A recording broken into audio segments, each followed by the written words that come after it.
Welcome back to another edition of Arizona Wildcats Insiders Podcast. I'm your host, Troy Hutchison, and we are getting closer to Arizona versus Kansas State Friday night, Tucson, Arizona, under the lights on Fox.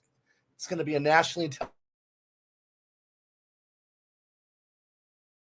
Avery Johnson versus Noah Fafita 2.0. Last season, Johnson won the matchup, running all over the Cats defense. Night and day, even after the game, you still thought he was running. Had 110 yards, 2 touchdown passes through the air, dominated the Wildcats defense, especially in the second half.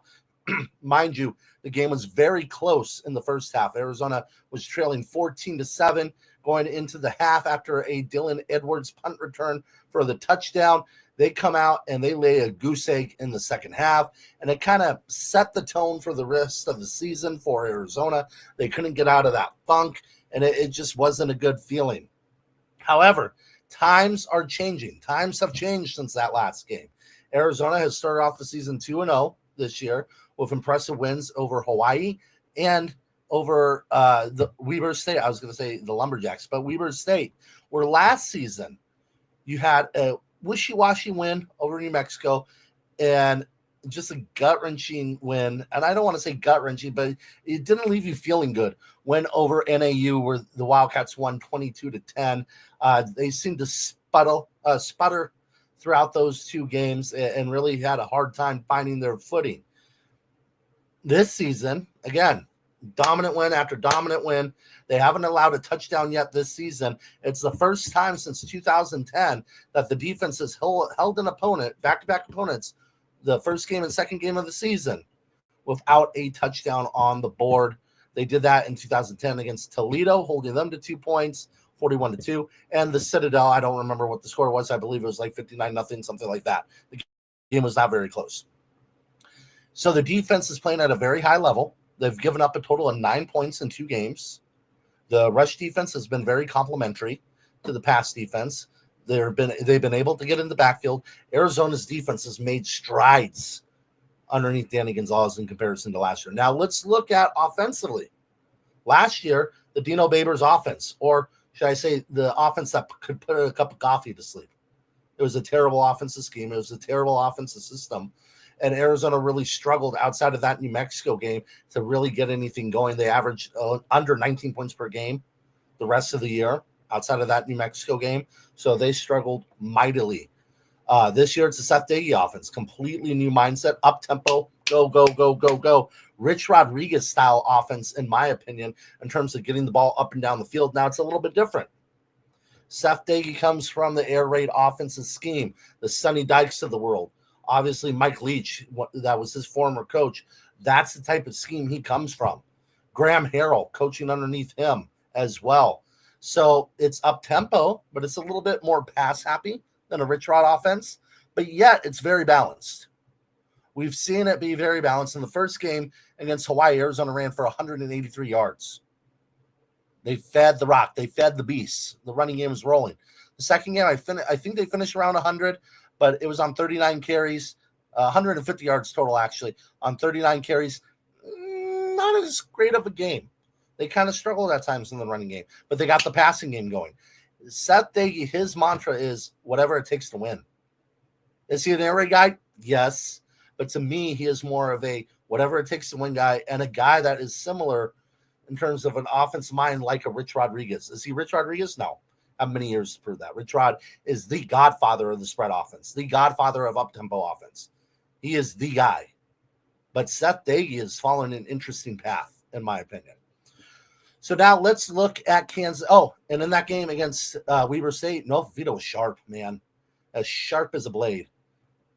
17 of 22 passing. This is all before the 7-minute mark or 5-minute mark in the third quarter. He got pulled midway through the third quarter. 17 of 22 passing, 373 yards, and 5. Count them. Count Dracula. 1, 2, 3, 4, 5 passing touchdowns. And to be honest, he had one taken away because of a penalty. He could have been at 6, and there was another opportunity for a rushing touchdown as well. If he played the whole game, he's going for 8 to 9 touchdowns. They're probably putting up 80 points. I mean, that's how dominant of a performance it was for the Wildcats.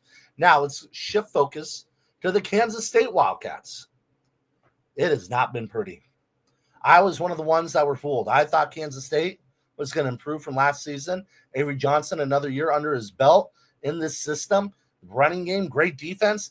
I had Kansas State potentially winning the Big 12 this year. But they got beat on the road. Neutral site in Ireland against Iowa State to open up the year. They're 0-1 conference play already. Then you have a nail-biter where you need a last-second touchdown to beat North Dakota. North Dakota. Not North Dakota State, not the Bison. North Dakota, the Flying Hawks, or whatever the heck their name is, the Flying Hawks. A last-second touchdown. And then you play Army, which is a difficult game anytime you play one of the service academies. You play Navy, Army, Air Force. It is not easy. And Army's a decent football team. They're a darn good football team usually. In the last 5 years, they've been a damn good football team. What does Army do? They eat the clock. Eat the clock. They took up around 70-something% of the time of possession. And in the second half, Kansas State only had the ball for 3 minutes. They ran it down their throats. Now, again, that's not a game plan you can follow. It's something that no other programs do besides service academies. But guess what? Kansas State lost 24-21. Now they're at the end of the tunnel right now. And they're staring down the barrel. And it's 1-2 for Kansas State. And if they don't get this one, falling to 1-3, they went from AP poll number 17 in the country to 1-3, and you're looking at the rest of their schedule. It's not pretty. They could finish with 4 or 3 wins. This is a big game for Kansas State. This is an even bigger game for Arizona. Because if you start off 3-0 going to Iowa State in 2 weeks, what a win. But I want to talk about some quick things Arizona needs to adjust going into this game. And those first 2 games, we've seen a lot of penalties. 18 penalties for 135 yards. And a lot of it has come on the offense with holding. Receivers holding in the Hawaii game. Counted about like 4 of those. And then against Weber State, you had about 5 or 6 on the offensive line, and 3 that were declined because of the situation on the field. I mean, it was like Oprah Winfrey out there. You get a flag, you get a flag, you get a flag. You can't have that happen. Now, again, there's situations where, the action shifts. You're blocking and you just don't let go in time. Cool. It's going to happen. It's football. But some of these are very correctable. And Seth Dagey said in his press conference, he doesn't want any flags. But he knows that's not realistic. That's not how football works. But what he saw was there's some flags for, playing hard. Cool. That's fine. You can live with that. And then there's some flags where you need to stop holding your defender. You need to stop holding the guy. And you're taking away a big play and putting it third and 15 instead of first down and 10. So they can't have that coming up against Kansas State. When you play undisciplined football against KSU, you usually lose. Secondly, I want to talk about the punt block coverage scheme. Again, we've talked about this a little bit. They almost had another punt blocked against Weber State, nearly.